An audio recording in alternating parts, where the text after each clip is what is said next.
தமிழ்நாடு சட்டப்பேரவை தேர்தல் முடிவடைந்த நிலையில் முதலமைச்சர் மு.க.ஸ்டாலின் கொடைக்கானல் சென்றுள்ளார். இதுகுறித்த விவரங்களோடு இணைகிறார் நம்முடைய செய்தியாளர் ஜாபர். விவரங்களை பதிவு செய்யுங்கள். நிச்சயமாக தமிழகத்தில் கடந்த வியாழக்கிழமை சட்டமன்ற தேர்தல் வாக்குப்பதிவு நடைபெற்று முடிந்துள்ளது.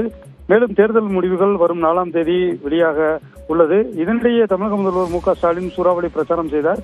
இந்த நிலையில் திண்டுக்கல் மாவட்டம் கொடைக்கானலுக்கு ஓய்விற்காக சென்னையிலிருந்து தனி விமானம் மூலம் மதுரைக்கு அவர் வந்தடைந்த நிலையில் மதுரையிலிருந்து சாலை மார்க்கமாக வத்தலக்குண்டு பிரதான மலைச்சாலை வழியாக தனது வாகனத்தில் பயணம் மேற்கொண்டு கொடைக்கானல் பாம்பார்புரம் அருகே உள்ள தனியார் நட்சத்திர விடுதிக்கு தற்போது வந்தடைந்துள்ளார். வரும் வழியில் கட்சி தொண்டர்கள் மற்றும் பொதுமக்கள் கொடுத்த பூங்கொத்துகளையும் சால்வை மற்றும் புத்தகங்களையும் தனது வாகனத்தை நிறுத்தி புன்னகையுடன் வாங்கி கொண்டு திரும்பி சென்றார். குறிப்பாக முதல்வர் வருகையை தொடர்ந்து 2 அடுக்கு போலீஸ் பாதுகாப்பு அமைக்கப்பட்டுள்ளது.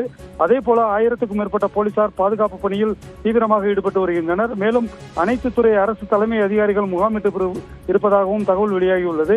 அதே போல திமுக கட்சியினை சேர்ந்த முக்கியமான நிர்வாகிகளும் வருகை புரிந்து உள்ளனர். கடந்த சட்டமன்ற தேர்தல், நாடாளுமன்ற தேர்தல் நிறைவடைந்ததும் கொடைக்கானல் அவர் வந்து சென்றதும் குறிப்பிடத்தக்கது.